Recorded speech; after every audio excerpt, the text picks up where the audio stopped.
we're really glad to have this book launch of Amy Burnett's book, and also the conversation with Jason as well that we'll be having. I'll let them introduce themselves in a moment. But this work fits in within the wider work of Middlesex University. We're part of the, I lead the Centre for Enterprise Environment and Development Research. We've been looking at this idea of place and sustainability and the economy for over many, many years. But particularly for the last sort of 8 years, we've been working closely with another programme across a number of universities, the CUSP programme, the Centre for Understanding Sustainable Prosperity. And this project has been really important about what does it mean to live well within the environmental limits that we have. And part of that living well is what are the places that we have and what are the democratic processes that we're looking at as well. So that's why the conversation today is really exciting that we're going to have. Really looking forward to hearing what our two speakers will be talking about. But throughout, I think there's going to be various questions. I think you'll be bringing everyone in, so please participate. Do bring your own experience. I know we've got some fascinating people in the audience here, and those of you online as well. So we'd love to get your inputs as we have the conversation as well. So very much welcome to you, and I'll hand over to Amy. Hi everybody, and yeah, apologies again for the tech issues, but we are here, and I really appreciate people joining, particularly as we have got some representatives from Frome Town Council as well. So we have representatives from Frome Town Council, which is really exciting because then they can validate what we're going to say. Deny everything.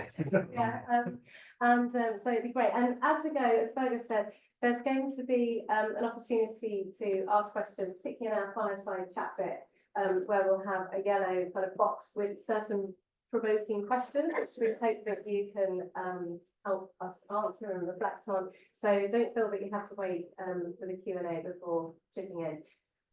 So I am a research fellow at Middlesex University in CEEDR, so the Centre for Enterprise, Environment and Development Research.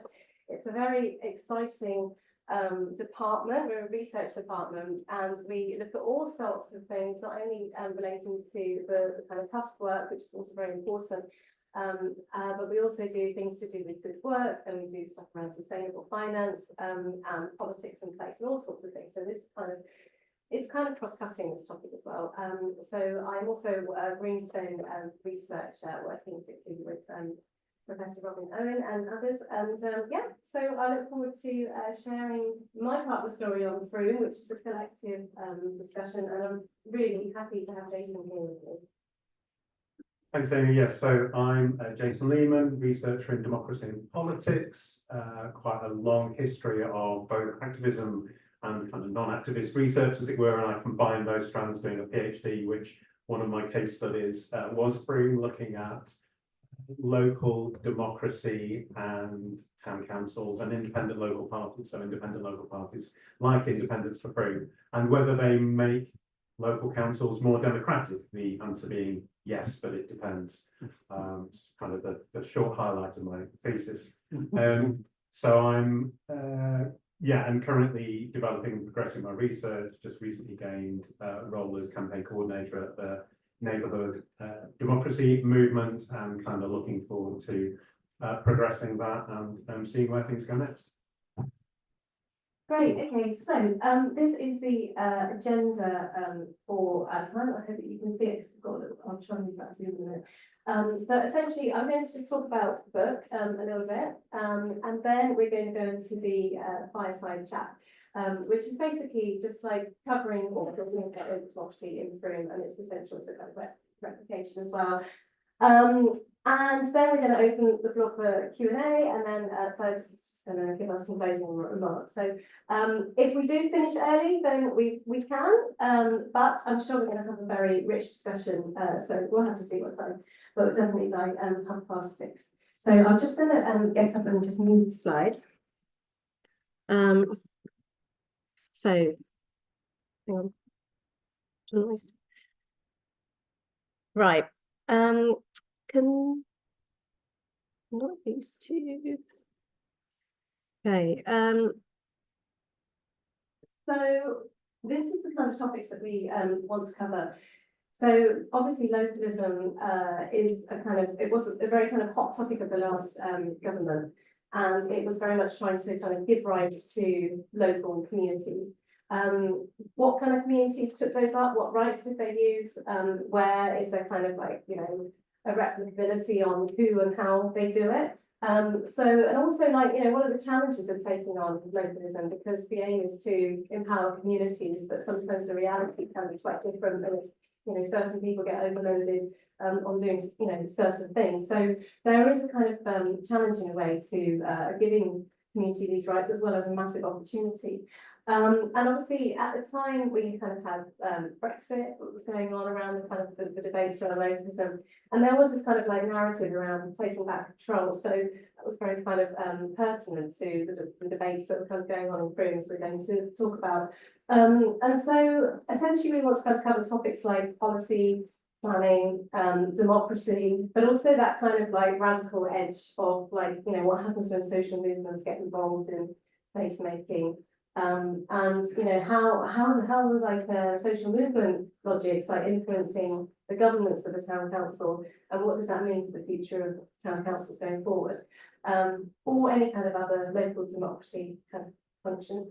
So yes, and we'll kind of reflect on regenerative futures as well. So I'm just gonna, I don't want to keep getting up, so I think something else needs to be on this bit. But anyway, I'm just going to stand here for now. So we hope that out of today that you will get a deeper understanding of looking at the relationship between politics and local governance, and in particular how they can kind of influence sustainable outcomes.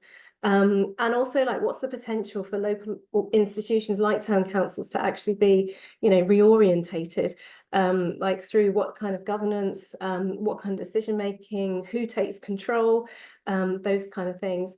And we also want to particularly look at the role of flat pack democracy, which is very much something that came out of Frome. And there were a couple of books which were really kind of pinnacle to kind of spreading the message, written by Peter McFadden, who used to be a councillor at Frome Town Council, but also kind of spearheaded this particular movement. And there are some very interesting kind of reflections that we have on the kind of evolution of that particular movement and how it links to other debates as well. So there's a couple of like probing questions at the outset. We're not necessarily going to answer them now, but just to kind of think about. So why is independent politics and flat pack democracy different from mainstream party politics? So, you know, why is that different from any other kind of local party or a political party in particular? Does it mean that it kind of delivers on green and sustainable solutions more than other parties? And, you know, what does it kind of mean to be an independent as well? So they're kind of some of the things that we hope that you will have as key takeaways. So I'm just going to now just talk about, we're a little bit, I guess, late from the kind of tech issues that we had. So I will try and keep to time and everything.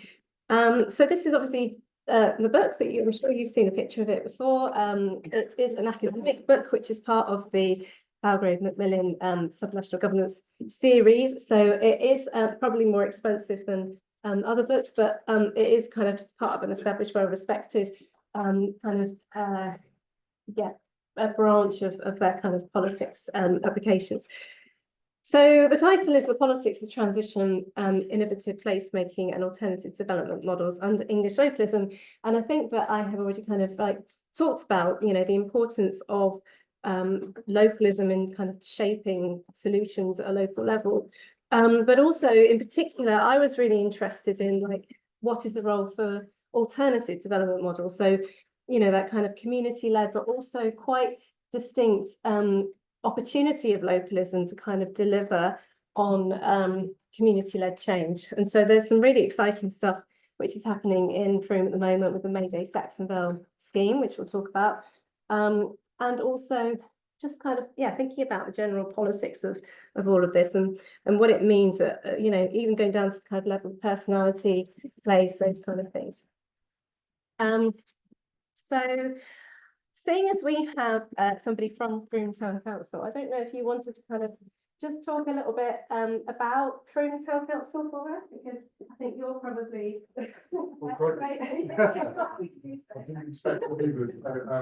So one of the facts, I at the beginning of this week called Independence Frome and I used to recruit all of the councils over the years. I've come to kind of assess all the candidates and then you know, stand the ticket as you like. Just to say, we can't hear at all online, and I don't even know who's speaking. Oh, it's me, Jean. Which me? We can't see you. No, you can't. I don't think anybody can see anybody. I think the camera isn't working. So is it? It was just rather difficult. Sorry to interrupt. It was just I couldn't hear. We couldn't hear you at all. So Can you hear me now, Jean? yes. Brilliant. Okay. So it's Max White. Hello. Yes. So what was I saying? Yeah. So we're now in what's called IF4, so Independence of Frome 4. So this is our 4th administration. And it seems like the town has decided that this is kind of what it wants. The paradox, however, is that we've become so successful that no political party will now stand against us. And so what that means fundamentally is that what we stood for right at the beginning, which was to kind of get more people involved in the democratic process, we've now become unelected, which is the only way we can deal with that is to try and around some of our decision making to be more participative so that more people in the community are involved in some of those decisions. But the kind of the fundamental thing about the kind of ballot box, if you like, has we've become the kind of victims of our own success, which I don't think we ever really intended. The other thing I think to say is that there's a feeling within the group that perhaps we've now become the establishment, because people just kind of expect that we will go on, and so we need to find ways to keep our approach fresh, I guess, would be the thing to say. And then the final thing I just wanted to add, so I think we've achieved some very, very good things. You know, and perhaps as Amy goes through, she'll talk more about some of the stuff that she's seen. Mayday Saxonvale is a community development scheme. There's a big part of Frome called Saxonvale, which would look like it was going to kind of go to a very traditional developer for a while, and then in response to that, a kind of alternative, much more community-owned, community-led proposition was put forward, which is now won. So we're hoping, therefore, that they will be in a position to actually do the development that they've talked about, which will actually be really, really good for Frome and not the kind of you know, kind of Lego house building that you see in so many places, which is just so unimaginative and uninvolving with the community. So we hope that really does come to fruition. Is there anything else that you wanted me to? Well, I just want, and also Jean wants to go. Oh yeah, and Jean, yeah. Jean wants to just come on and introduce herself. If she's still there. Jean was part of IF1, I think, and like the original group that came to power. What was it? IF2? She was in 2. It was 2 actually, not Yeah. it was if 2. Yes. Well, thank you for inviting me to speak. It's I think that as Max says, that you know there is an expectation that if just goes on forever, and it feels less edgy than it was. There were and I'm saying that from the outside, but I think we had kind of the green people and the well-being people and the prosperity people, and we argued about different agendas and resources in a very healthy way. I think it perhaps becomes harder and harder as time goes on to find something new and exciting to really get behind. I wonder. So it sort of feels a bit different than right at the beginning and even when I did it. And I think the other thing, just to add, like with Mayday, I think there's a sort of co-evolutionary process whereby independence for Frome came out of Frome because of its culture and nature, but it's also kick-started a real can-do attitude in Frome. So Mayday's a community initiative. There's masses of community initiatives that sort of emerge out of the town, not just through the town council, but it's all kind of builds on itself, which is really healthy, I think, and it makes it a great place to be. I hope that's helpful. Thank you, Max. Yeah, so basically, this kind of sets the tone. So we're going to talk more about Frome, so this all kind of makes sense to you. But I just think it's really important because we have got the people who have been on the town council and just, giving them the floor from the outset, because we wouldn't have our research topic if it weren't for you guys taking power. So just to kind of contextualise like where Frome sits, because I think what Jean and Max have just illustrated is just like these debates around sustainability transitions and how you kind of have these niche entrants, and they're quite radical. For instance, there's as you see on this slide, there's a kind of interest in like progressive placemaking, and also there's lots of different movements that are seeking to kind of occupy the kind of local spaces and the democratic spaces, so whether that's Podemos in Spain or the Alternative Party in Denmark. My particular interest in my kind of angle on my research in Frome was looking at neighbourhood planning, and in particular the role of sustainable Frome, which was the transition movement. And how they were kind of like seeking to use neighbourhood planning or not being involved in the process of neighbourhood planning, or just like what's that kind of relationship to very regime-like institutions like planning, social movements and kind of political, entrepreneurs basically. We're kind of like really interested in also how much is this innovation like stimulated through top-down kind of policy, for instance, localism. It really did spark things, although there is much more to it than just localism. And to what extent is it really leading to inclusive change when the town council, if it does a good job, becomes an incumbent and a regime in itself. So these are the kind of like questions that we're kind of looking to. Oh, sorry. No, I'm here. Okay, thank you so much. So I'm not expecting you to kind of like look at this, but this is just an example of some of this is like a diagram that I use in my book. So it's kind of looking at Frome's neighbourhood plan and trying to kind of like map out the governance of who was involved in what. Obviously like neighbourhood plans, they need to have a steering group, they need to have like a link to a town council or a parish council or kind of neighbourhood forum that's putting it together. You have different staff, and Frome Town Council is very fortunate in having a really kind of healthy staffing resource basically compared to other councils, and they've invested a lot of time in that, which has enabled them to do lots of things. But there are also like other things that went into it, so involved in like kind of that past dependent community planning. So going back from like the former amended district local plan, there's also a community plan that very much shaped that. So it's just kind of like understanding within these kind of processes, which are quite formalised and expected, and sometimes going over and above what's expected of kind of neighbourhood plans, like which are the actors that occupy those spaces? How do they use the kind of things from the planning process, which is quite reactive, and also it's tends to enable this kind of, somebody wants maybe it's a swear word in this, maybe I shouldn't repeat it. But they basically, they do build quite typical houses, and that then has a kind of cascading effect on the future of placemaking and how we relate to like the built environment and our communities. So all of this is like really, really interesting stuff, and like what are the entry points that people have to kind of access this and influence it from either within it or outside as well. Sorry. So, I saw this on the tube. I thought it was quite interesting because obviously Flat Pack is the name of the movement, the do-it-yourself political movement. That kind of I don't know whether it was only Peter or how that kind of name came up to be kind of called Flat Pack democracy itself. I really should know that. Maybe you know that. One of you guys will want Peter. But anyway, there's this idea. I mean, we've got also Patrick is in the room, and he's done a lot of work with IKEA. I don't know if you want to comment on Flat Pack and IKEA, but basically, like the idea, like the build it and do it yourself model.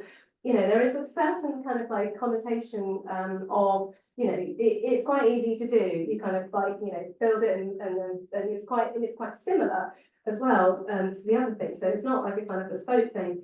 So, and also it's kind of got the Flat Pack has got this kind of intrinsic idea of horizontal governance, and it's not structured and things like that. But it's also, it could be, you're not saying anything about IKEA's furniture, but it could be conceived as like, slightly more flimsy, because here you're saying you're better than Flat Pack, it's not good enough to be Flat Pack. but then blackback was used in a very different way. So as we're going to kind of talk about, there is this kind of like discourse around the language of political activism as well, which we'll talk about. So I think, oh yeah, I'm not going to go through in any major detail, but these are the kind of chapters of the book. So I think it's kind of just setting the context for, like, you know, there is this understanding of like political fragmentation and how social movements can then come in, and the space for entrepreneurs, talking about the kind of debates around sustainability transitions, more about Frome, that kind of relationship between planning and town council governance, and how Frome actually used it as like kind of subversive localism in a way.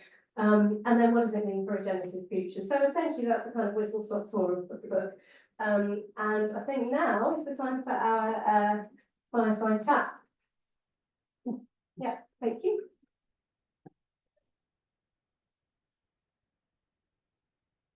Brilliant, thanks, Amy. Yeah, okay, so we'll kind of go through, and we'll go through a few questions, and there's lots to unpack, as it were. So yeah, if we go to the next slide.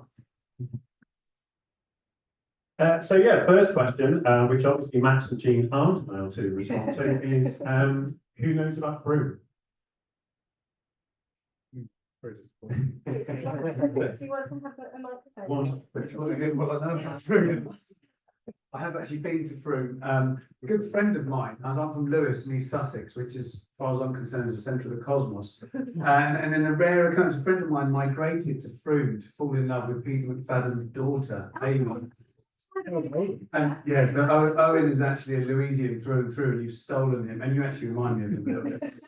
He's the son of Oliver Postgate, who did Bagpuss and the rest of it, and Twangers and so on. So he was a real kind of gem, but to be fair, the pub life was probably getting him down, and he started up the Rye Bakery since then and converted an old church into a bakery. So just, we're winning, you know. It was always nice to see a converted church. And yeah, I mean, Peter McFadden came to Lewes, gave a presentation on what independence looked like at a town council level. I went to it, it was packed. Subsequently, the Green Party are the main party in power in Lewes now, and I think most of them are fairly rebellious in their nature, and there's certainly motions and notions of becoming independent. It's also inspired Forest Road, which is our kind of, I'd say, kind of wolf down the tunnels of political democracy in Sussex. Again, they will become independent. So, yeah, Frome has become a bit of an epicentre, having taken the plunge and done this. Thank you. Good. Yeah, and I mean, on the slide, I think we kind of have a bit of the tension. So the slide illustrates perhaps the tension between, on the right-hand side, you've got the cool and the hip, the happening, the Rye Bakery, which is lovely. If you go to Frome, I can recommend it. But yeah, so they're kind of not necessarily gentrified, but just the cool, the hip, the happening, the slightly gentrified. And on the left-hand side, you have the map of multiple deprivation. And what you can see is that Frome is really mixed. It has some areas that are well-heeled, we might say, and we have some areas that are struggling with multiple challenges, which are poor, which people who experience poverty. And so there's a real mix in the town, and it's not like any town. It's multiple things. It's multiple people. It's people coming in and going out. There's a lot of stories there. So yeah, it's not kind of one story, and there is sort of complexity in Frome. Okay, so go to the next slide. So this is again another thing that you don't have to necessarily look at and understand beyond. It is talking about what's the role of the different layers of government. So the different scales, rather, I should say that, different scales of government. So on the kind of right-hand side of this diagram, we've got unitaries, county councils, district councils, and they're responsible for different things, they have different responsibilities. They're quite constrained in this, and there's a general feeling, well, there's an argument within academia as to how much freedom they have. People, I can't remember the name, John, second name, who argues that councils have more freedom than perhaps some people are giving them credit for. Others saying that actually, you know, they're just really constrained. They're constrained. They're basically there to deliver government policy. Obviously, very constrained in terms of budget, and so they can have a little wriggle room, but not much. Whereas town and parish councils have a responsibility to deliver allotments and they can collect taxes, and that's it. And everything after that is up to them. And if they have a power of general competence, which means a certain number of councillors elected and council staff trained, so going through a kind of training thing, if they have something called a power of general competence, then they can do anything that an individual can, essentially. As long as they don't break the law, they can do anything. And so, for example, in education, Independence of Frome had a literacy project, which went out and spoke to people about literacy. And so that's kind of layering on top of whatever government's doing. It's just saying, we want to do this. We'll go out and talk to people about literacy. Highways, the town council, my other case study was in Saffron Walden. They have people who look after neighbourhood spaces. They just go and chop a hedge that was growing over the pavement. They didn't have any kind of right to do that. They weren't looking after highways. They just went and did it because they look after the town. They saw it as theirs. So town and parish councils can do an awful lot and have a big budget. I think it is Frome Town Council to 3 million now. Nearly 4 million. So that's a lot of money to do a lot of things. And on the right-hand side, we see a couple of things Independence Frome initiated. The share shops, a library of things you can go in, borrow stuff, just kind of get stuff. So if you want tools, for example, you can go in and get tools if you haven't got them and borrow them for a while. And just multiple initiatives like that. The plastic-free Frome as well. So environmental initiatives, ideas for what Frome should look like. So really spinning out of the idea of, okay, town and parish council just looking at some very parochial issues and spinning out to different things. And so, yeah, I guess at this point, kind of throwing it out, has anyone got ideas about, okay, well, what role could town and parish councils have in that, if it's not just looking after the local green square? And perhaps we'll consider that. Yeah, I mean, for me, they're very different. They have a very different nature. They're rooted kind of in the real history of local government in this country, and therefore are really kind of odd. And I think it's very important we protect their oddness, their difference, because they can do something that other councils can't. Okay, thank you. So now I'm going to talk about the promises and perils of localism. And for me, it's a really interesting subject. So in terms of promises, and Alexis de Tocqueville, the French aristocrat who went over to America at the beginning of democracy and studied this new thing, democracy, wanting to tell the French about it, saying, well, you've either got to have it or it's going to kind of do away with you, which essentially was the kind of thing for the aristocracy. So Alexis de Tocqueville went and looked at various things. One of the things Alexis de Tocqueville looked at was the New England town councils and saw there an enthusiasm, an energy, really thought this was very valuable. It was very valuable for democracy. It was infusing people. It was, people were coming together and doing something with their town. And I kind of think we see some of that in Frome. We see here at the top health and discussion on health and wellbeing, and advisory panel people talking about what they can do themselves around health and wellbeing in Frome, but also what the town council can do. So the town council essentially abolished its committee and took the committee out into the town and invited people to come in and talk about these issues. What can we do? What can you do? What can the town council do? So this real taking of ownership, that question, what shall we do next, which is such an important question. What do we do next together? What do we do next as a society, as a democracy? Having that enthusiasm. On the right, see the Independence of Frome town councillors. Oh, actually, these are candidates, so these before they get in power. It's rather an assumption. What shall we do when we get in power? So these are the candidates discussing, okay, what are the policies? What do we want to focus on in our time in power? Where do we go? And that enthusiasm. And here's someone just very proudly holding the Independence of Frome, kind of sign. And so again, that ownership and enthusiasm, that real promise. And Lawrence Pratchett, who writes on autonomy and localism and talks about political identity. This is a group of people forging a political identity. This is who we are. This is where we're going. And that's really infusing and empowering. And the potential of local democracy, which de Tocqueville saw and we see here in Frome. So it's amazing, it's bright, it's beautiful, it's the way forward. Go to the next slide. But it's not all positive. So I'll try and quickly cover, there's three things. I'll talk about chaos, exclusion, and silence.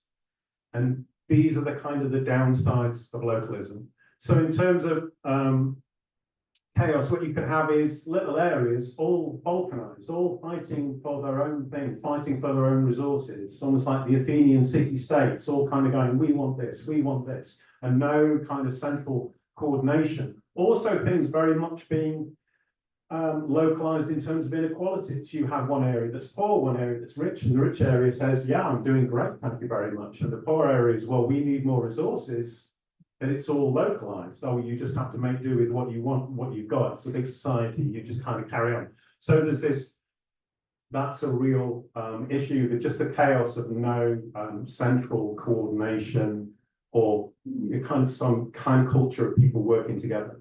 And then there's the issue of, I'm trying to remember what the second one is, apologies. Exclusion, thank you. So, okay, so on the left-hand side, we have Frome. And we have Frome, hey, everyone come and join Frome. We are the party of Frome. And independence for Frome is kind of a lefty greeny, although it says it represents everyone in Frome. Actually, the people who are in Frome do have people who might identify as conservative, but they're kind of one nation conservatives, if anything, not your neoliberals. A neoliberal would find it very difficult to sit with independence of Frome, I think. Also, yeah, so people kind of up on the far right, and I think would find that idea of inclusion and that independence of Frome speak about. So it doesn't speak to for all of Frome. It's a political party that speaks for a section of Frome. On the right-hand side, we have Chesterfield Independence. Now, this is another independent local party, anti-globalization, skeptical of vaccines, skeptical of low emission zones, kind of for freedom. This is very much a kind of right-wing narrative. People who are sort of environmentally positive would find it difficult to sit in Chesterfield Independence. People who, were kind of pro the things that perhaps independent of Frome are, would find it difficult over there. And yet both parties kind of saying, we represent the area, we are the political identity of this area. And the risk is, if that is true, it excludes some people and it becomes an exclusionary act. Elizabeth Fraser, the political scientist, says it's kind of a violence of exclusion. It's pushing people out of the community. Richard Sennett talks about this as well, really well. People being excluded from community. So that being a risk of localism. And then finally, silence. If you don't want to be excluded, then you keep silent. I'm not going to talk about this. I'm not going to talk about environment, perhaps. I'm not going to talk about my views. I'm going to keep silent. And Jane Mansbridge wrote a brilliant book called Adversary Democracy, also studying the New England town councils, talked about how people kept quiet to get on with the neighbours. And so the majority would win because everyone else would be sitting on their hands and not talking. So localism has promise, it really does, in terms of the energy and the ownership, but it also has a lot of difficulties to navigate. I'm going to stop there. Has anyone got any thoughts, comments on that?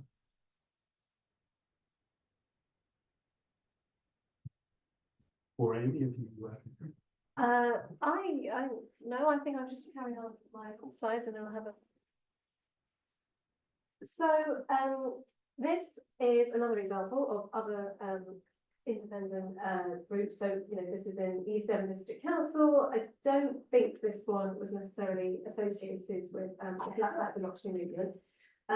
But what you can see is, again, it's like another idea around like this idea that politics somehow doesn't represent the people. Like there's this idea that there's something wrong with the political system, that it's just disenfranchised people, or maybe it's just disconnected. So that idea about representation goes very much to the local level. I'll ensure that your views and concerns are represented because people are not feeling that they are for whatever reason.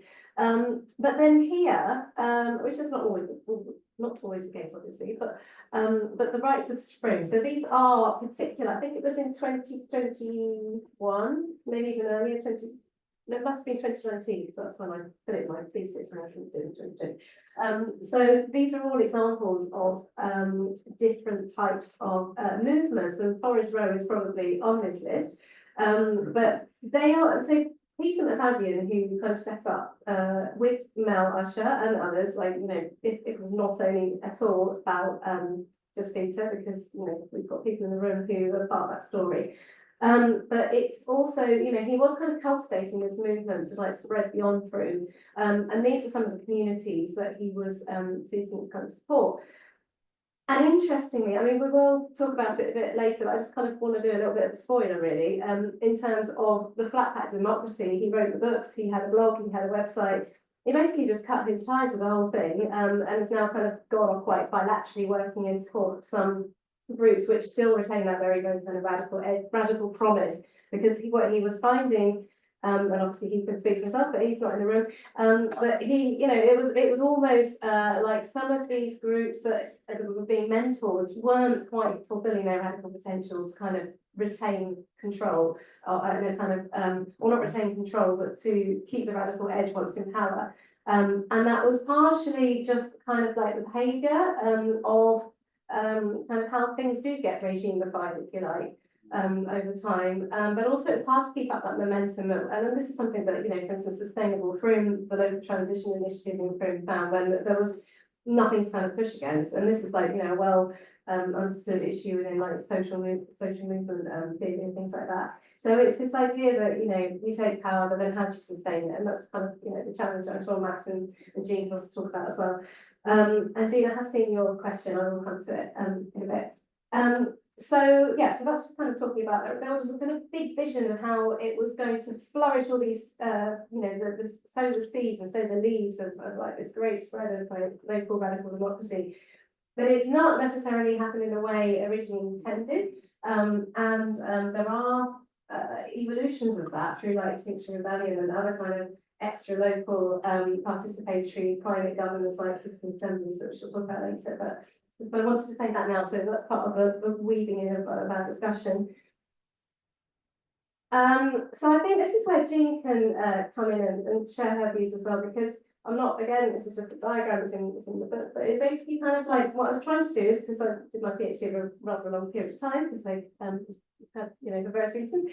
But so I was kind of like taking a longitudinal approach on my study and trying to like understand that, well, from the inception of 2006. So my story really kind of started from 2006, although as Jean points out, it goes way beyond that and way before that. But essentially, like I was trying to understand, like, well, where are the kind of entry points in these nodes of transition? Essentially, like, you know, the Sustainable Frome movement in 2006.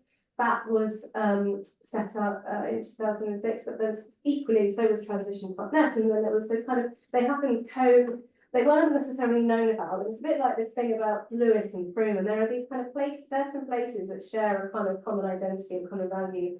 And it's almost like things kind of happen synchronistically, maybe that's not a word. But essentially there are these things that are kind of sparking at the same time. They're kind of like, yeah, co-cultivating each other through kind of spread of certain ideas and values at a particular moment of time. And that was the same thing with Sustainable Frome and Transition.net.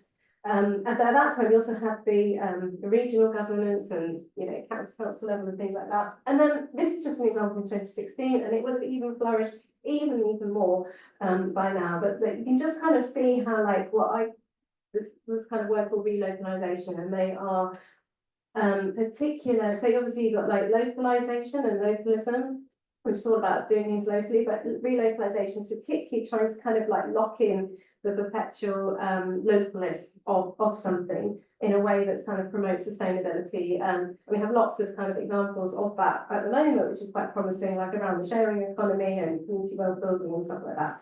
But essentially, like, you know, through the efforts of the town council, they spread and facilitated a whole range of different actors. And I think, Jean, did you want to come in and just talk about your comment about how the history of this whole narrative and the actors and everything is a much bigger than, you know, just the name of the plan and things like that?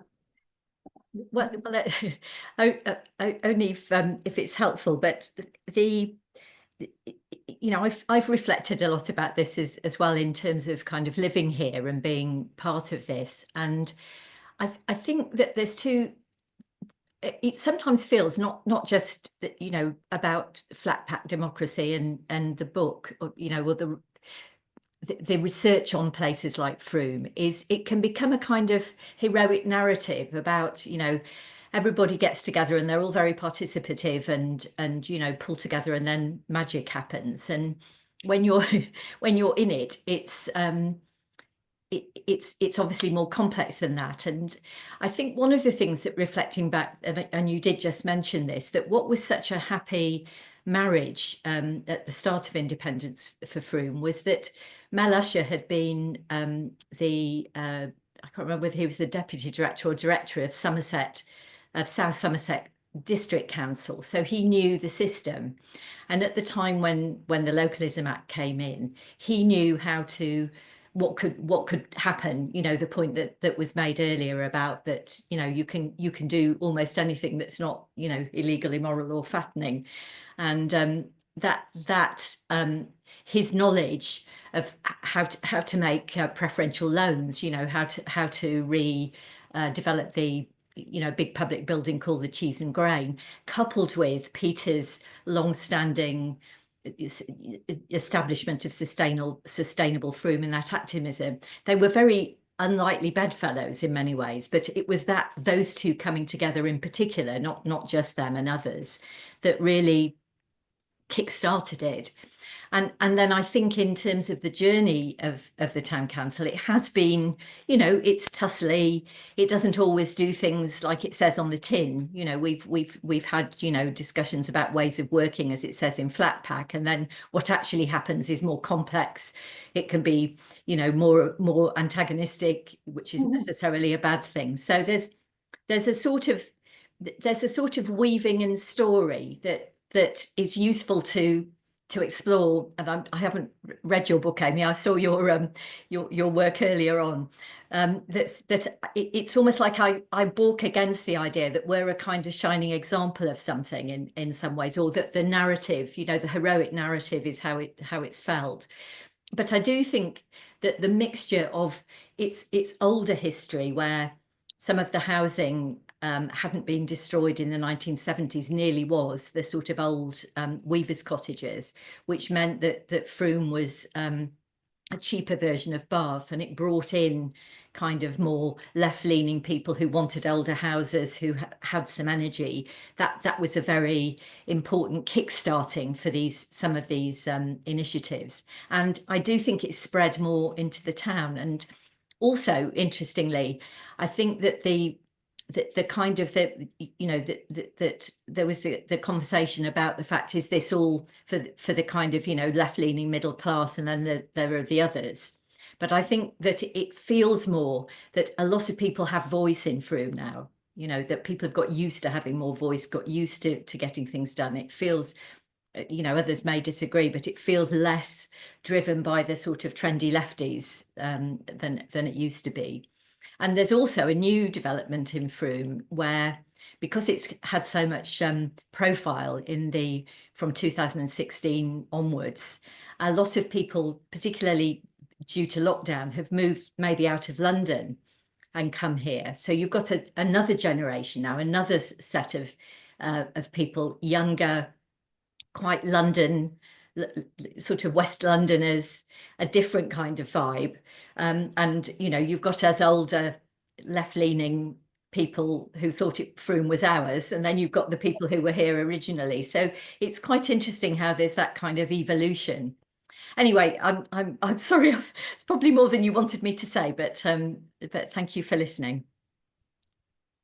Thanks, Jean. I just want to add another ingredient to the whole thing, which is probably, because I'd say not only do I live in Frome, I'm also a government transformation specialist, so I work a lot in other councils.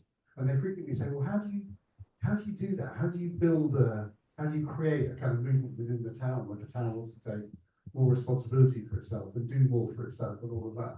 And the answer, frankly, and just to add to what Jean was saying about what kind of ignited that thing, one of the things you have to do is to piss the town off.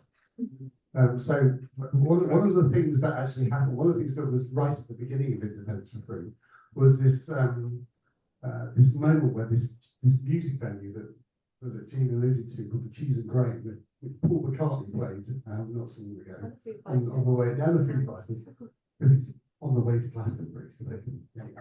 I won't say that, but the point was that they were about to shut that, not to shut that down, but to kind of strangle the life out. And there was a huge kind of rebellion within the town who saw it as being a huge asset for them. And there is a video which I think has got lost in the mist of time now, where all these people turned up, you know, to a packed room and you were allowed 3 minutes to speak.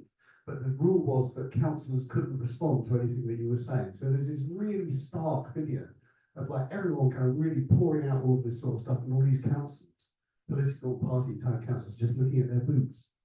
So there was something about that igniting it. So both the combination of the people that Jean was talking about, because you rarely get ex-chief execs of South Somerset kind of also being part of the whole thing as well, and that was a key bit. But the ignition, the ignition point, if you like, was to do with something that was going to go. And then in the first year, it was really apparent. Frome's full of flagstones, and it's got these amazing cocky lamps, which were set in the Singer factory.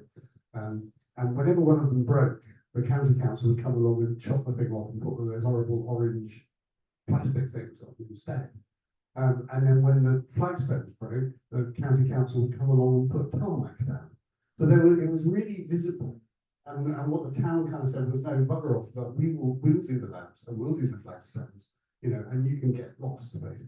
And so there was a sort of point of rebellion that was really stark. That this felt like municipal vandalism, in the way in which the town then responded was to say, we'll do this ourselves.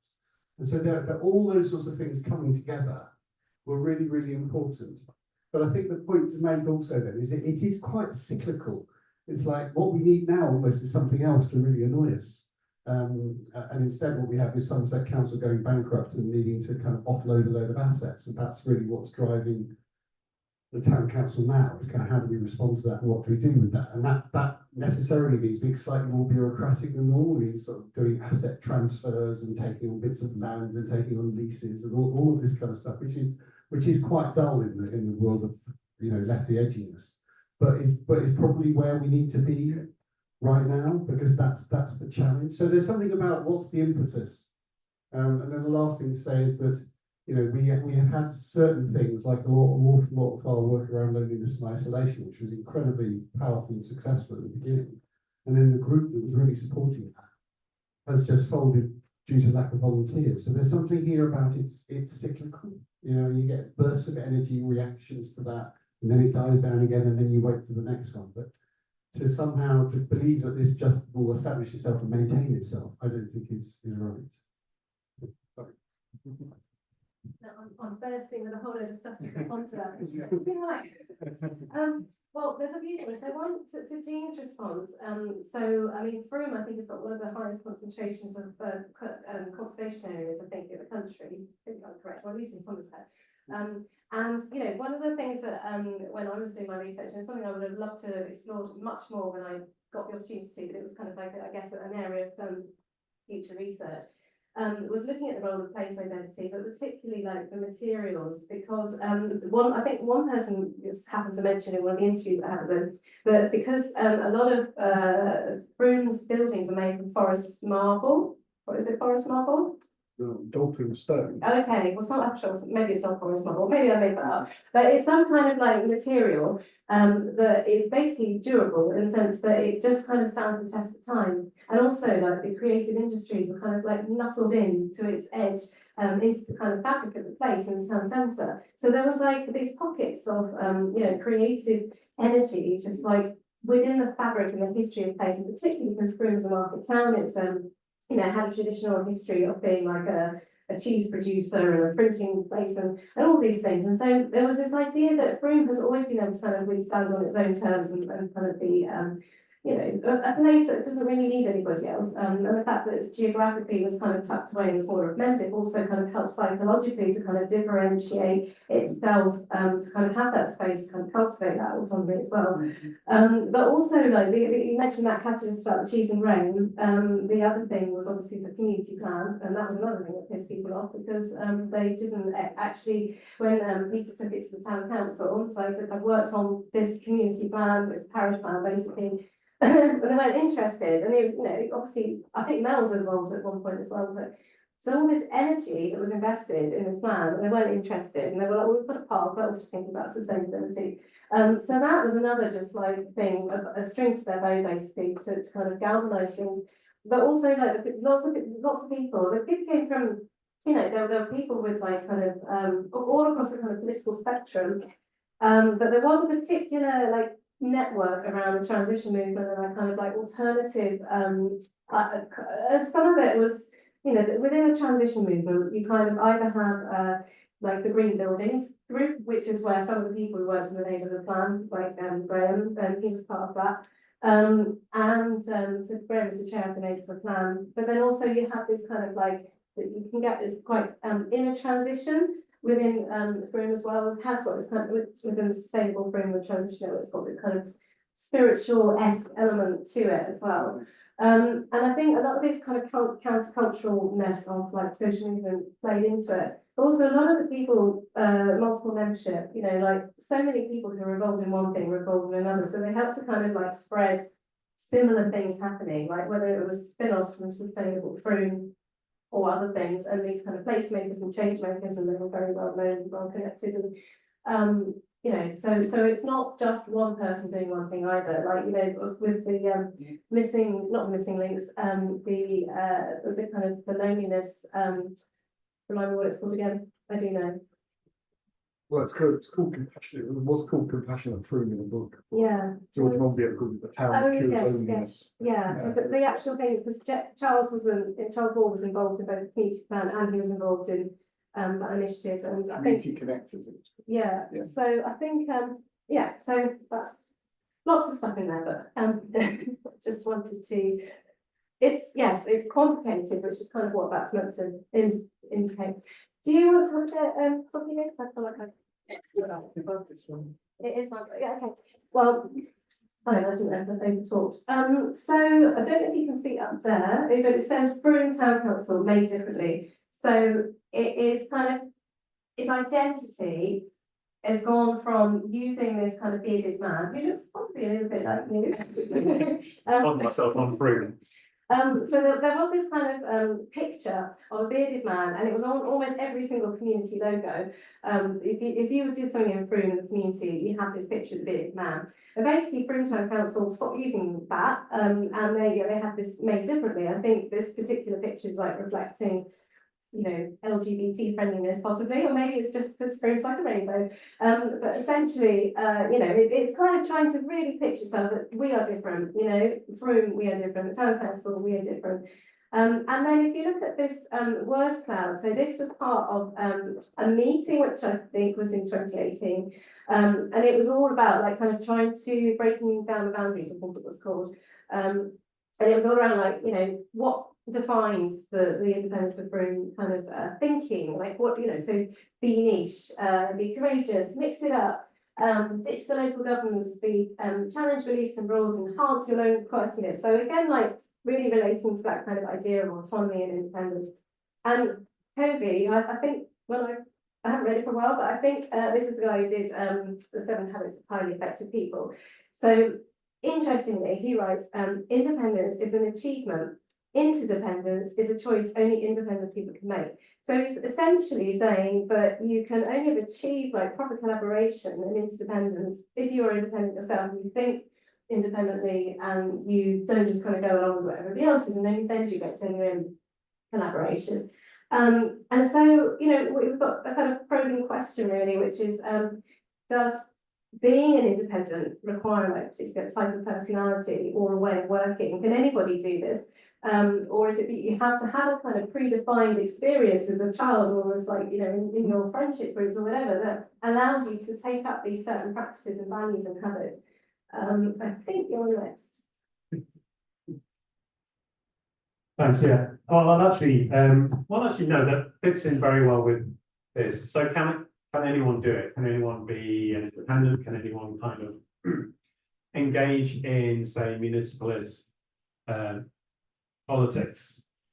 And so I did 2 case studies, so one in Frome and then one of residents of Ruttlesford who took over Ruttlesford District Council.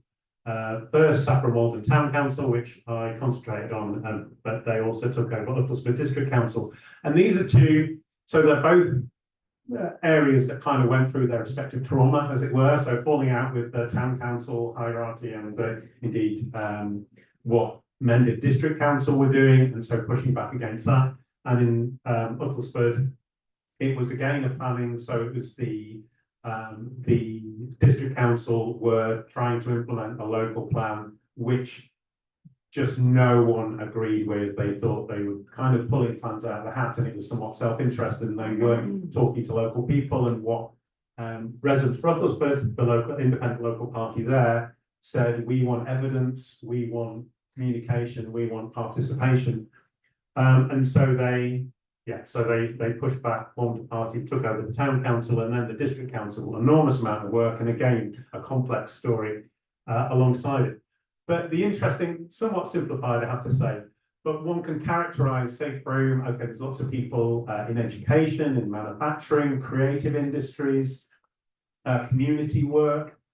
And so we had this lovely mural, having increased participation. Independence of Frome talked a lot about involvement. It was this idea of, you know, kind of involving the town in what they're doing, and that sort of approach. In Uttlesford, a lot of accountants, a lot of people working in marketing, a lot of business people, a real different set of people and a real different kind of way of working. And they pull those ways of working into what their political party is. So Independence of Frome is a reflection of who got involved in the skills and the ideas about what it is to do politics, which is also kind of how we organise into that party. Residents for Ruttlesford pulled the kind of same sorts of skills, and you talked about as a business startup, and really kind of had that sort of characterisation. So this diagram of how to form policy in Uttlesford is that kind of, you know, it's sort of mechanised. It's all about quality control and sort of business process, very different to Frome. And you know, there's a lot of commonality between them, but there were interesting differences as well. And so people do independent politics differently, and I guess that comes to in terms of things like municipalism and feminisation of politics. That won't appeal to some people; it will appeal to others. So how people work.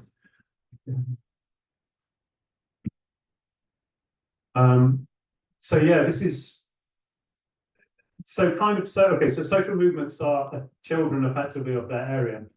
The other point is the interesting thing which Amy Reed focuses on in the book around, okay, so you go from sustainable Frome, and then that kind of, although not entirely, but a lot of it, the energy transfers into independence of Frome. And the same happened in Uttlesford actually as well. They had We Are Residents, a really active local group, and that basically all of that energy transferred into residents for Uttlesford.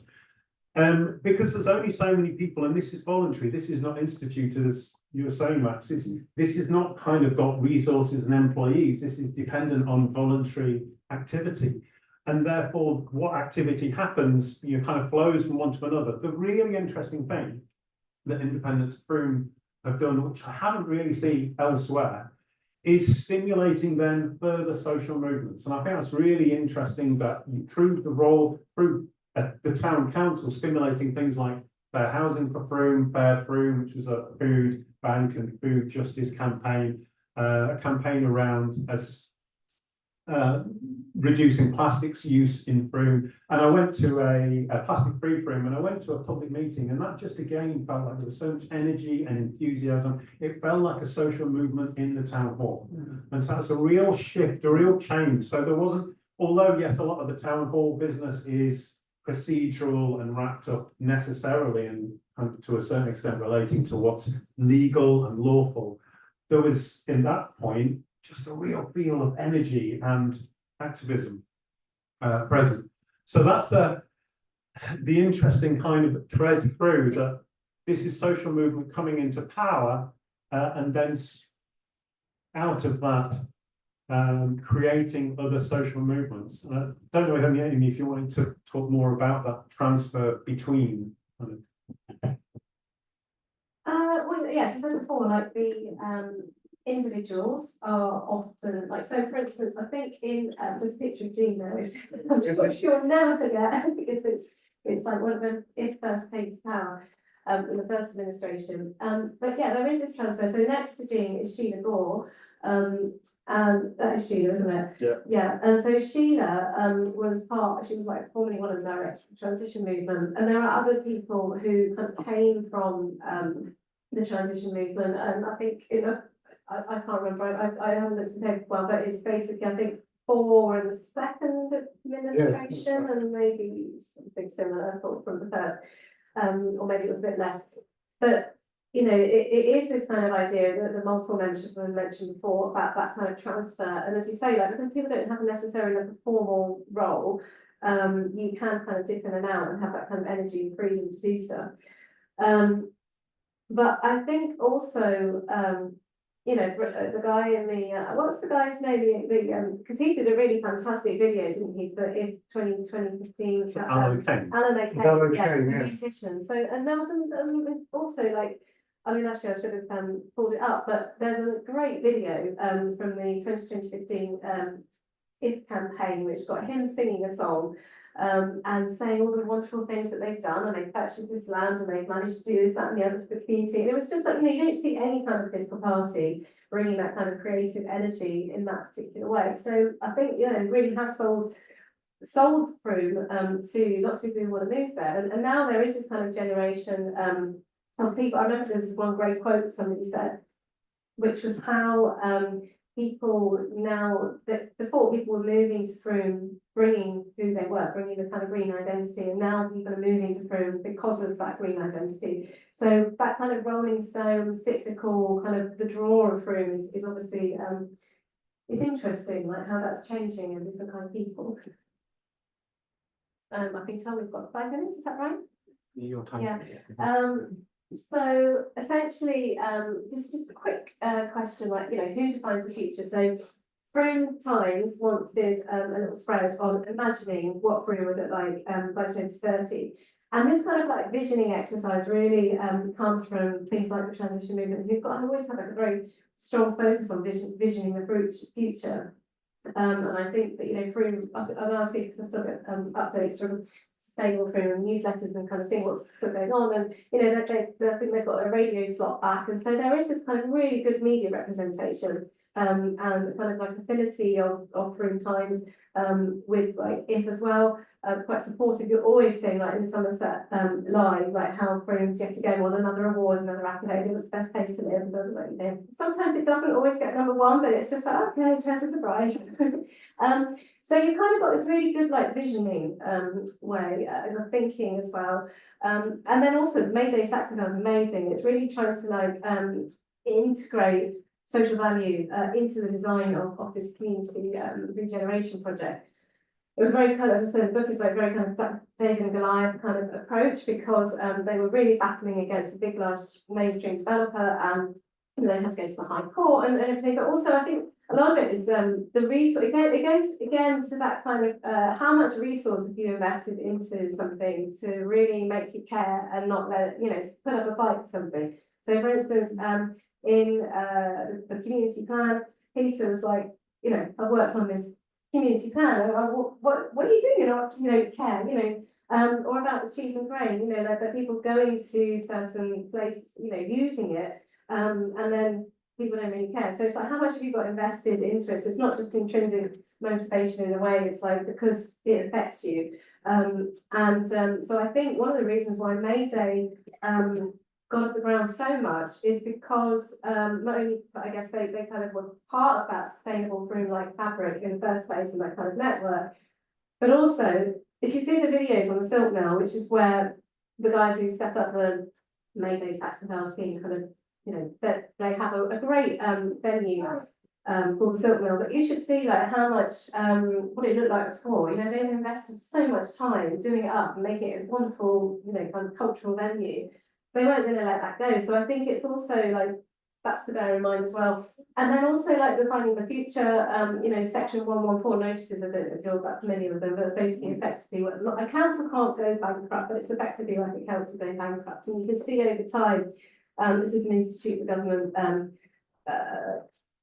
kind of schematic of like, you know, all the councils that are potentially going to go effectively bankrupt. And so it's kind of looking at, yes, you can envisage stuff, and yes, you can have these great models around social value, but then if the council's collapsing that kind of supports it, then what to do? And in Frome's case, what they've done is they've kind of like opened up the idea of having, you know, like really, really devolving power.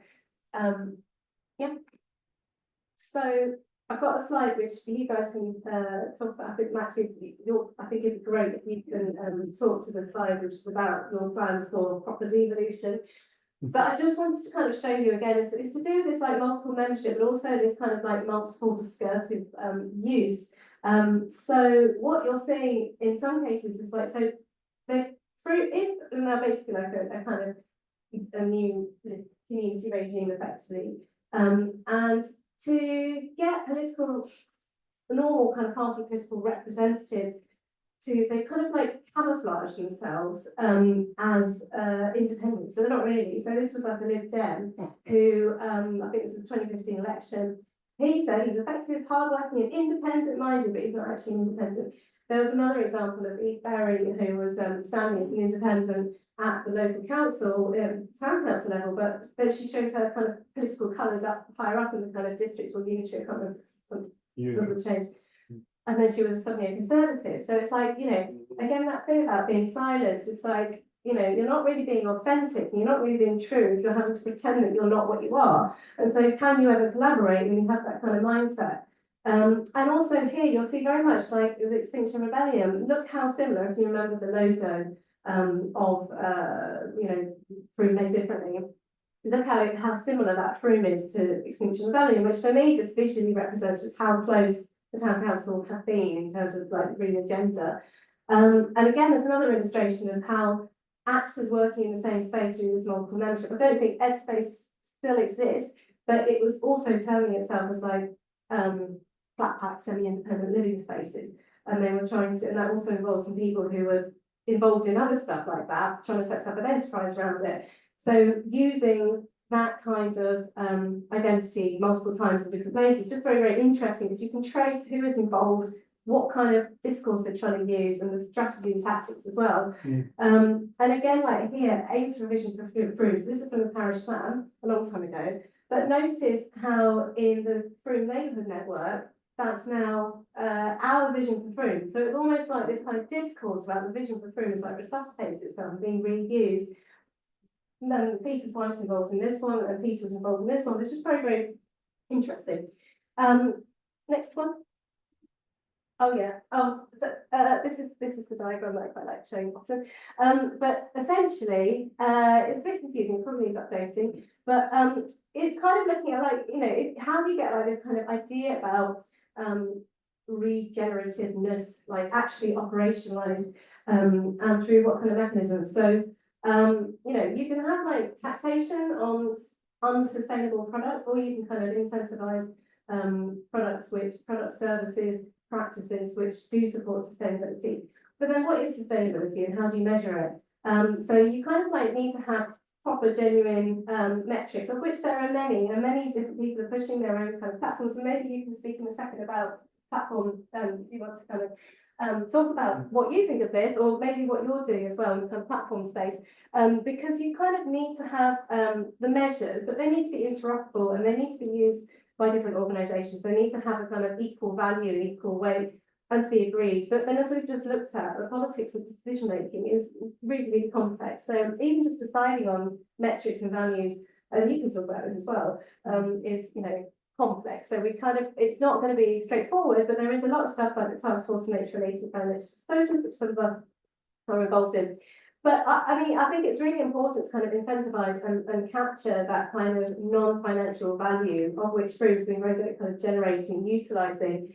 But then also, like, how do you get that non-financial resourcing to actually kind of be used for community services. So Frome's done great work on like participatory budgeting. I don't know where it is at the moment, but I know that they were trying to get it off the ground. I think they've had some projects with some success, but you're nodding your head. So, okay, do you want to?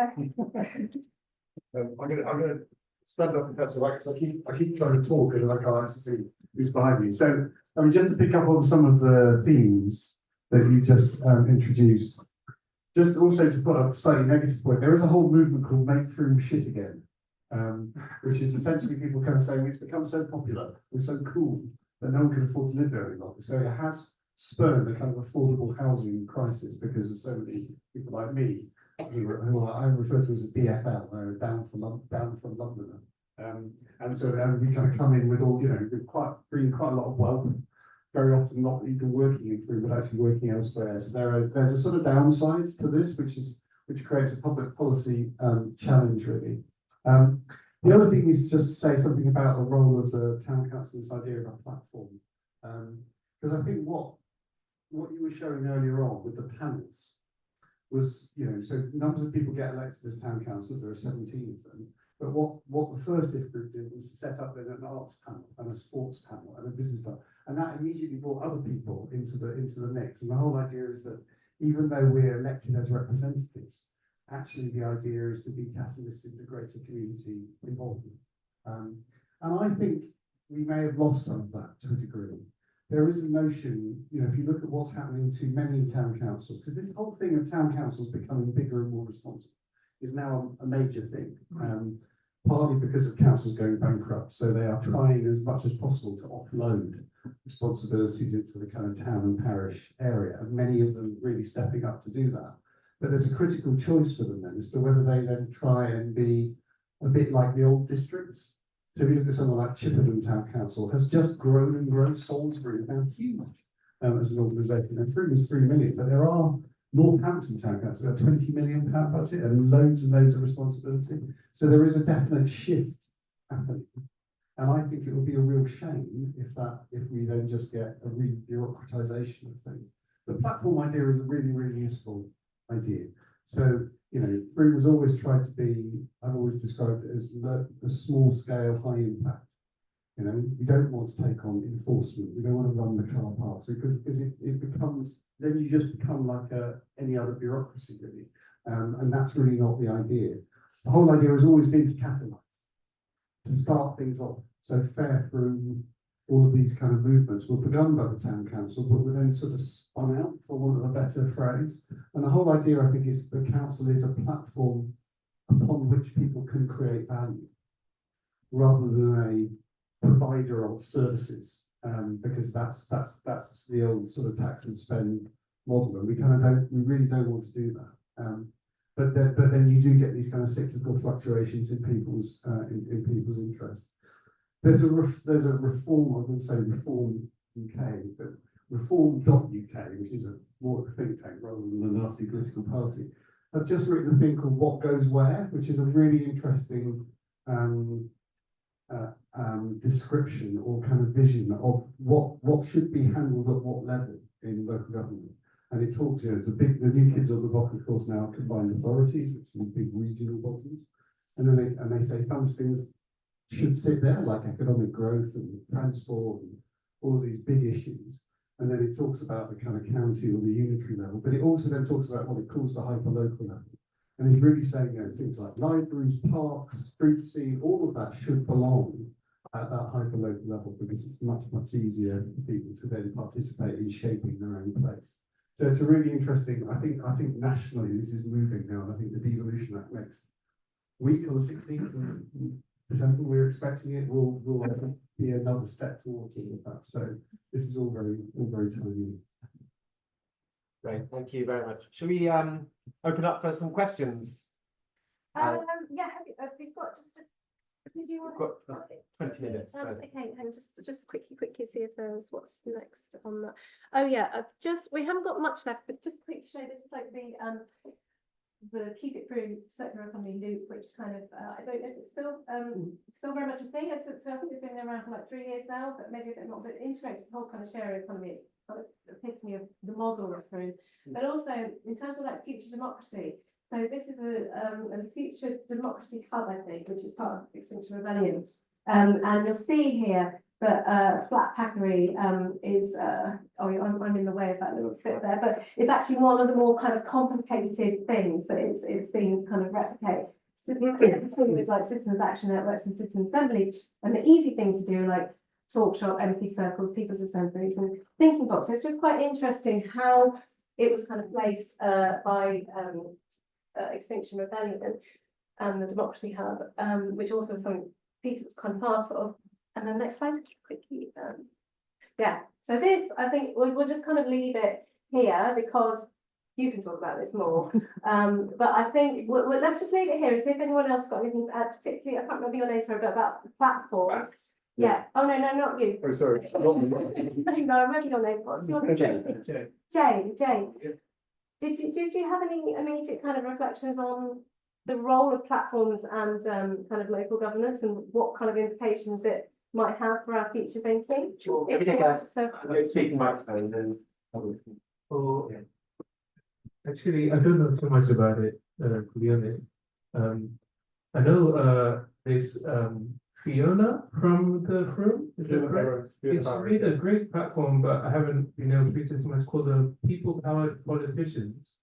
As I understand, is that about getting a MP from your independent council? No, it's about trying to kind of launch an independent, sorry, it's about trying to launch a new kind of councillor who isn't necessarily there believing that they're just a representative of the people because they've spoken to them once every 4 years, but they're trying to kind of catalyse greater community involvement. I think that's the whole idea. Any other questions? Any questions online? Yeah, so we've got comments from Jean Bolton, who said that she wanted to make a comment about the way that the book symbolises what happened in Frome, but wasn't started story in many ways, and that. Peter's book or my book? I think she might have already spoken Yeah, I about think that. that's okay, Yeah. Okay, and the second comment was the not all social movements in Frome started when the town council, for example, Active and In Touch, Mayday, Saxon Vale, Adventure, Frame FM, but the can-do attitude is both shaped by and shaped the emergence of IFF in the first place. It was there before IFF created the conditions for IFF to emerge and has continued. Not sure if you wanted to comment on that further, Jean. No, I don't think so. It's just this whole point of what's the chicken and what's the egg. It's a kind of evolutionary process, but that's all. Yeah. Thank you. From Mary. Well, just on the kind of the chicken and egg, I think there is an interesting theory around how there is mutual reinforcement. So it's virtuous spiral or virtuous helix is also used. But this idea that, you do one thing over, say, the town council does something that then supports civil society to do something which then supports the town council. And there's a real question of how we enable virtuous spirals of things reinforcing each other. And obviously that happened to an extent perhaps unplanned in Frome, but then, has perhaps become more intentional over time. So, virtuous spirals are a marvelous thing if we can somehow harness it. Hi, I'm Mary Junti. I'm in the Department of Law and Social Sciences here. I teach and research environmental governance, and what a fascinating story. And I want to read that book. I hope I'm going to have time to do that at some point. Really amazing. I want to move to Frome as well. I'm just wondering, the planning system is so complex, and I don't want to make a boring administrative question of where does this actually sit within, because my understanding, you were talking about the problem that the local plan was not taking into consideration this work on the local level, actual town council level or parish level. But I thought that neighbourhood plans, for example, if they go through the referendum, then they have to be integrated into local plans. So, I do have a slightly boring question on that. But I think that's a misunderstanding what I said slightly. but I was trying to get through that quite quickly. So so what I was trying to say about the parish level plan, right? So there were two kind of different moments of like governance between the parish plan, vision for Frome, and its alignment with the local development framework consultation back in 2005.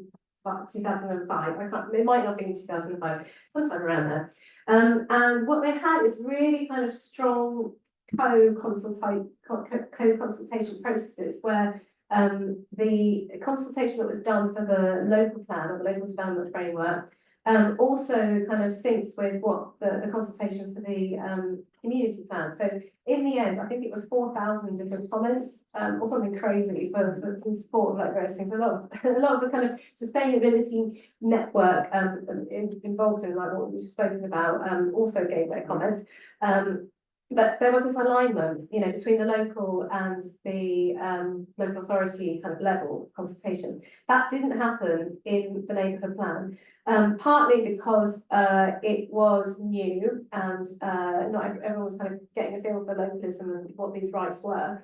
But also we were going through like austerity localism, and the planners were very, very overstretched. And there was, you know, there were kind of talks about firefighting and just, you know, getting into spirit. We talk about spirals. It was kind of like, you know, it was almost like the local planning authority had to kind of go into this like retreat mode, because they were looking at wanting to kind of do another local plan, and they were, all their energy was kind of focused on that. They tried to kind of be a link officer, but I think that, you know, they just didn't have the capacity to do, and they really, you know, it was like there was an affinity with what you know, Frome was doing. There was a lot of support for it.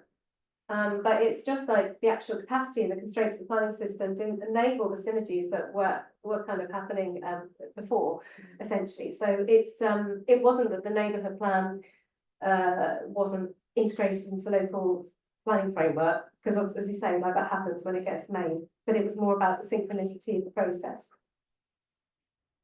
Okay, can I ask another one? Yes. Quickly, so along the same lines then, what do you see? I mean, obviously it's a success story of sorts, you know, it definitely has kind of drawn a lot of local synergies now, like this idea of virtuous cycle and so, but how does this level of planning, the community planning, then align with the extremely target-based and sort of, you know, formal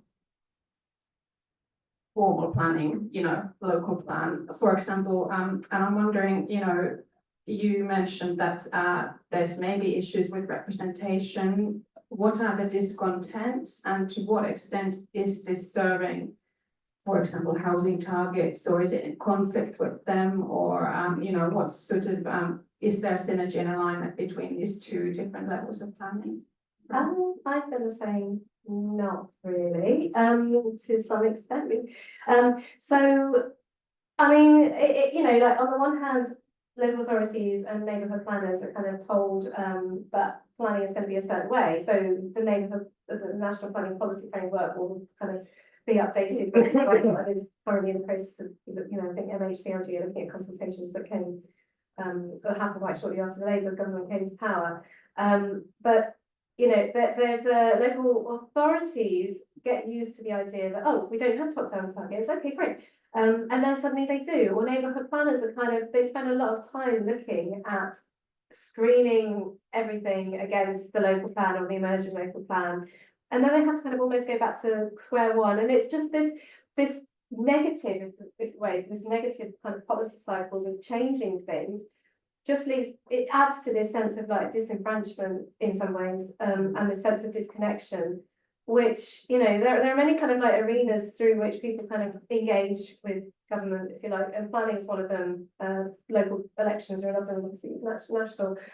And I just think that this kind of the changes, they need to be more like adaptive and sync, so that they're less, you know, like that kind of punctuated equilibrium, if you like, of just sudden change.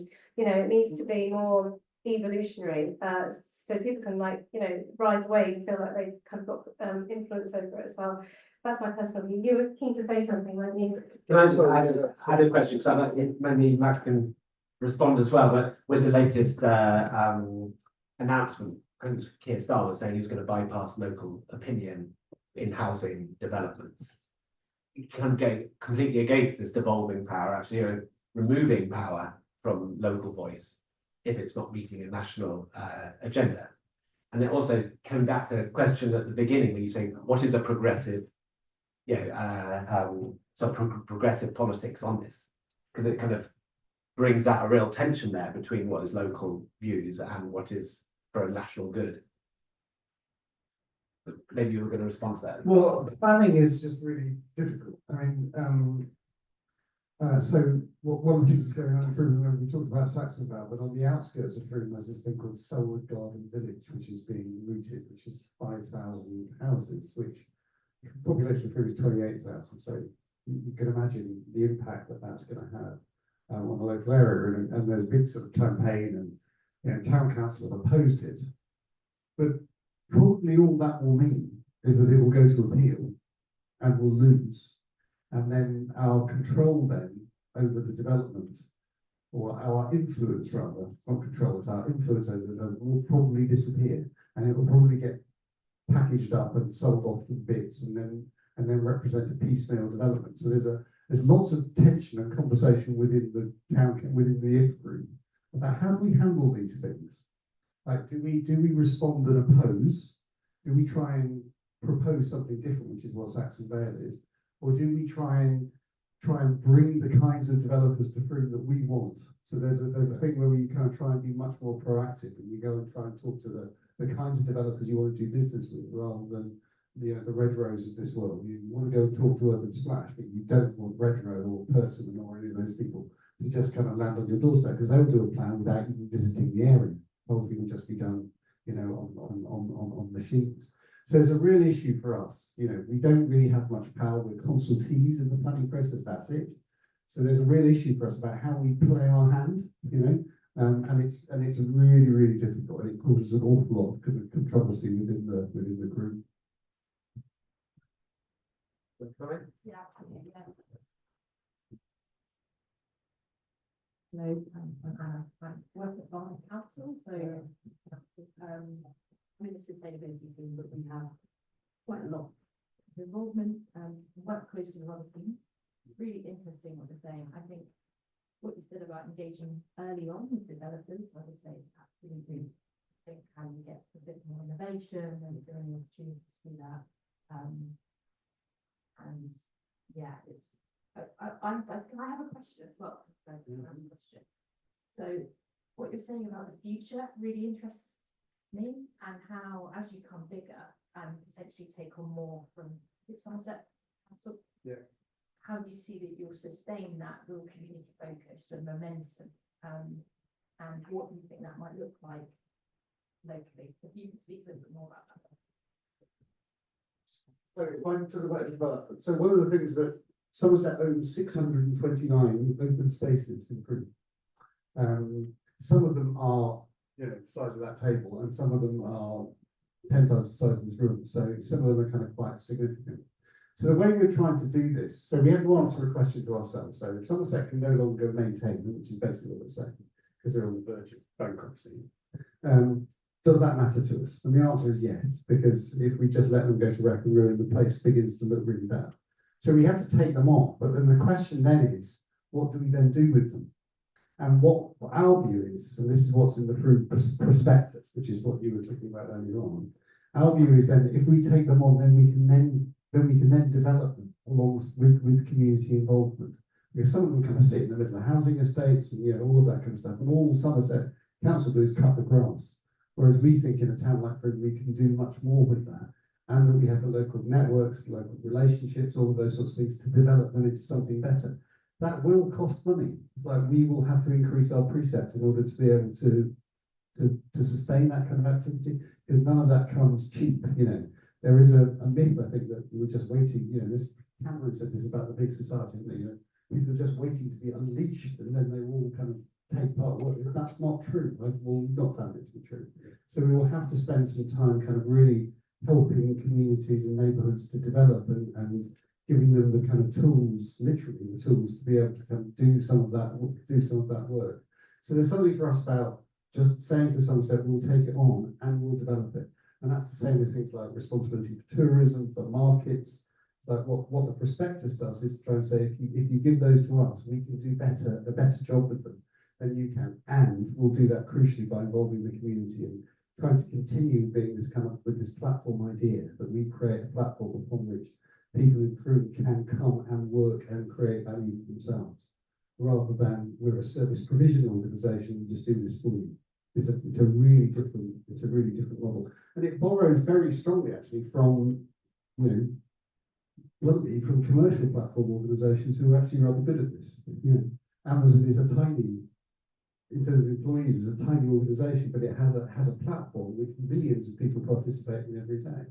And there are, you know, Airbnb is exactly the same. I'm not holding those up as paragons of virtue, but the idea somehow is that you create a platform and you draw people onto it, and the people who come to the platform all come offering something that somebody else needs and needing something that someone else offers, and that creates a kind of, you know, a very vibrant marketplace, and that's, I think, broadly what we're trying to do. Does that answer your question? Yeah, no, it's really interesting. I mean, I think with the chat version, definitely want to visit as well. Yeah, I was going to quick commercial. The first Sunday of each month from March to December is the Frome Independent, which is the independent market. You would not find a better market, you know, in France than the Frome Independent. We close the town. We close the entire town, and people come from all over the place, and it goes on all day. And it's fantastic. So if you want to come and visit, come down on the Saturday night, stay over, and then stay for Sunday. Come to the Frome Independent. It's a great day out. There you go. And I just want to say that the Frome Independent was also somebody who was involved very much in this kind of like network set up, and they were someone who kind of really fought planning systems, make stuff happen, and they've left Frome now, but you know, they were really prepared to fight and put resource around it. But you need resources to fight planning sometimes, which is a sad thing. But also, one of the kind of slogans for Frome Independent is in the centre, in the middle of nowhere, in the centre of everything. And you know, it's again like having that kind of independent spirit. I want to hear from you about regenerative economies and the platforms. Well, I'm not sure. I don't know if I'm qualified to talk exactly about regenerative economies, but it's amazing the parallels between Frome and Lewes. I've, you know, born and raised in Lewes, and born on the cliff side of Lewes, which was an independent town from Lewes, and it still retains fiercely independent shops and a very vibrant bonfire night. So much of what I've seen could be Lewes. You know, even the kind of map of transition town, which my mother was a founding member of in Lewes, and Rob Hoskins came, and that was when Pinky. Hopkins, yeah. And so much of that was kind of part of, I guess, my childhood of kind of growing up in the town and seeing the swagger. I suppose some of the challenge that Lewes has is it's a larger town, it's the county town of East Sussex, and so the democratic, and so this kind of pertains to a question, which is the democratic principles, the traditional ones, are edged into Lewes far more so, and it becomes harder to sort of incite a riot, incite a kind of, you know, a kind of democratic riot almost, as you managed to do in Frome. It happens, it's happened as much as I think it could happen, to the point of Santon, the kind of developer who's wrapped up in the Appleby papers with offshore accounts and all sorts of other kind of nefarious acts, were kicked out of Lewes by the Phoenix Rising, who then took on the unofficially sort of evolved into Human Nature, who are a great developer, by the way. And I supported in the planning meetings, and I've seen it firsthand when the town council, when the district council, when the residents want a development, it's a rare thing. And I spoke on behalf of that in a planning meeting. But the South Downs National Park, who are unelected and basically have very little to do with Lewes because their boundary ends at the edge of it, said, we are blocking this until you've filled in these Section 109s. And it's wild, really, because everyone wants this development to go ahead now. We've earned it through the Phoenix Uprising, but they're almost afraid that these hippies have now got hold of 1/8 of the middle of Lewes, and we're going to just create this kind of green utopia, which we are going to do, but we're going to do it. But it's taken 3 years to get it through. Anyway, I mean, there's so many parallels. I guess my question is, what you're doing here is you are disrupting the establishment, and that I think is nothing, you know, excites me more really. But there, you know, why can't every town do this? And there will be outcomes which we kind of, I suppose, I'm saying we liberal lefties who want freedom and equality and all the rest of the stuff, which we will be opposed to in terms of the was it Chesterfield example. But this is we need local democracy. We need local town councils who are reflective of the people who live there to have power. It obviously doesn't happen because it's in the interests of the people who currently hold power to continue that. There's a question in there around how does this flat pack, the IKEA analogy, get delivered to other other town councils and opened up and erected? Because it's a really complex thing. As you said, you're a catalyst, which I think is a beautiful phrase, and I recognise that. But yeah. Don't apologise. Just to respond briefly, I think it probably is happening, and there are pockets of this sort of thing going on, but maybe it's not that well publicised, or it's certainly happening. In Barnet, for instance, we are engaging much more community specific projects, much more community led from the outset, rather than engagement consultation at the end. And I think what you said, Max, earlier about being a catalyst through projects, like we had, for instance, a citizens' assembly, we had it here, and that has now led to about a year later, a community energy group starting up, winning funding from GLA to do feasibility studies. Hopefully next year we might have a share offer and schools. So I think that probably, it's fantastic. I think it kind of is happening. If you've got people working in the council offices open to these kind of new concepts and ideas, then you can get some momentum behind it. And so, so just to say, I think it's quite positive. I mean, ultimately, a lot of it comes down to money. And if you start a community energy company, again, like a community energy company, I think we've got 4 in and around Lewes, and the community energy companies have basically become proxy energy companies for the town and district councils. And they buy up a plot on the top of the school, on top of Harvey's brewery, or wherever they can find them, Ringmer.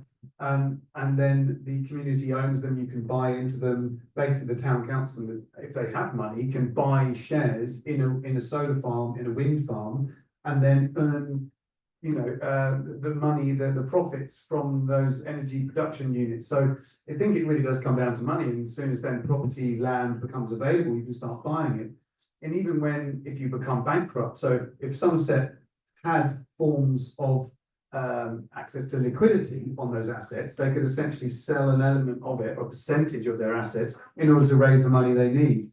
I think there are new financial mechanisms coming in that can allow town councils, district councils, public bodies to do these sorts of things. Because most federal banks are printing money out of fresh air, and we, the people, should be able to recognise and log the value that we generate, the value that is retained within localities, which at the moment we can't, because income doesn't bear any resemblance to property or land price. And as soon as that became untethered, suddenly you're taking on generational wealth to buy a 3-bed semi. So I think that if there is a highest calling for a town council, it could be to own as much land and property as possible for the residents of that town to support inhabiting it. That probably won't happen anytime soon, but I think mechanisms are available.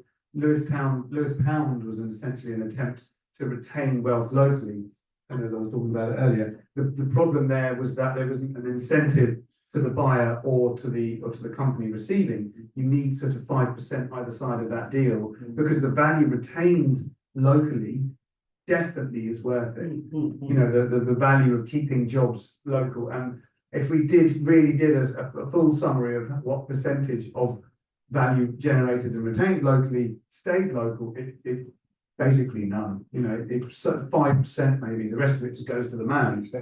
And that is what I think so many of these independence movements are about. Forest Fur included as well as this. I think it's a fantastic case study that you've done here, Amy. And as you know, I'm full house. Jason, cool. Yeah, I'm going to slightly pour some cold water on something, because in a sense, all of this has happened before, as far as independents go. So as far as independent local parties, we look back to the 70s, there was Wynne Grant's excellent study on independent local parties. Actually, there was a party that, again, like political opponents were just giving up because they were just so good at representing local people. They've been around for a long time. You look at Epsom and Ewell's been run by the housing association since the council began. It's fascinating how, yeah, so this thing where it happens is absolutely fascinating, but it's kind of been happening in waves for a long time. 2019 was a real high point for independents, but even then, in terms of actual number of elected independents, certainly at the principal authority level, so the kind of statutory authority level, was never higher than 5% for kind of vote share. You know, so at that high point, there was a lot of hyperbole about, oh, you know, this is the new political revolution, but it was tiny, really, compared to. So I think the really interesting stuff is the changing narrative, and it's the changing in, stuff around community power, stuff around how councils work, the moving on from new public management, which still kind of is a certain amount, it's still there, it's still holding on, but it's kind of a lot of people just want to go beyond that. There's a change in the mindset, a lot of talk around citizens' assemblies. Actually, yes, so the thing that Fiona just launched, which I think has changed over into community councillor. Anyway, it's councillors trying to form a network, a collective of councillors who are in favour of citizens' assemblies, whichever party, and you see this across parties that more people are talking about citizens' assemblies, about participation and deliberation. And so it's coming from all directions. The role of independence is kind of uncertain, because the thing is, it is completely, whether a political party forms at a local level is totally dependent on that particular context, on the people getting involved. And I think to enable local political, independent local parties to form is a great idea. Where they do happen and they happen well, it's really positive. So I think if that can be facilitated within the political system, that's great. You know, maybe we could move to list systems, for example, in local government, as they have in Europe, and that makes independent local parties much more likely. So if we change something around how elections work locally, and we make independent local parties more likely, and kind of again tying in with the values and the ethos and how we work, that could be a really positive thing in giving people again more political autonomy and innovation and doing things around transition. But yeah, it's just one part of the wider thing, and it's a lot of work. I mean, residents for Uttlesford took over Uttlesford District Council. That's a council of 60,000 people, and it's just an enormous amount of work and dedication that people put into it. I mean, obviously, independence for Frome, again, a lot of, the bigger it gets, the harder job it is. That's why the localism works so well, doesn't it? That's the kind of, there's a scale. I think it's optimal at. Yeah, so indeed, yeah, town councils' participation's high goes up once you get below 50,000 people. So it's kind of, that seems to be, you get to the local, and absolutely participation increases. I think thanks. I think you're going to wrap up. No, I've got some other. I've got a chance for anyone who hasn't asked a question, or anyone else to add any other final questions. Stephen? Anna, did you say you wanted to? Oh, no.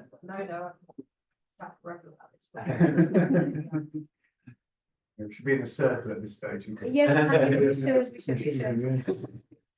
Can I just say very, very quickly? So, Dougal.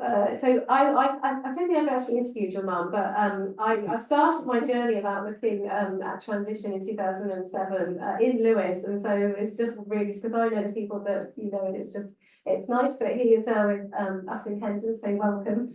And the other thing is about like investing in community energy. So it's another one of those things. It's like, you know, to what extent is community energy becoming its own regime and like just being another kind of energy provider? But it has got that kind of, you know, asset lot of, kind of what social enterprise, etc. So, but you know, to what extent is it transformative when you make a decision to? Because I've been involved in community energy stuff with my husband, and I set one up.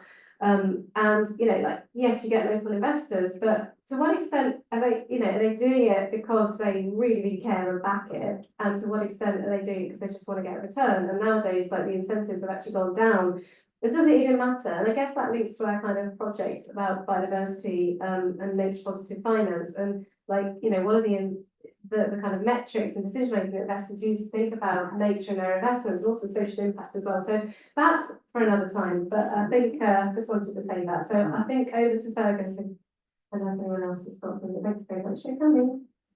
Well, thank you very much, and really fascinating. It's pulls together so much of what we've been researching in CUSP, because it's got so much about the local governance and the politics, but also about the whole, what does the local economy need? And what does it mean at the pressure between national policy and local policy as well? I was really interested as well, and great having you here as well, Max, to bring in your views as well, and really interesting points there around gentrification and whose voices is being heard as well, and this idea of there are there's tension within these transitions as well. So really great. The case study we've had here has been really illuminating to do that. So I'd like to thank both our speakers and everyone else here. So thank you very much for you. And I think there'll be more information on this. Direct people to the CUSP website, cusp.ac.uk, where some of this might be more information on there as well. And we're really open to sort of further conversations on this as well, whether it's across the country, and particularly with Burnett as well here. But it's been great to start this conversation. So thank you very much indeed. Thank you.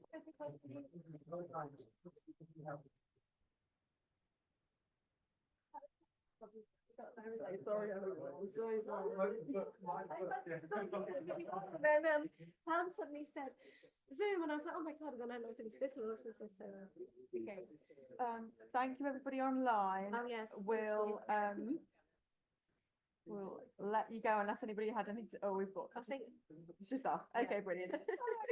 We'll stop recording. And then about the recording, so can I just check it before it goes?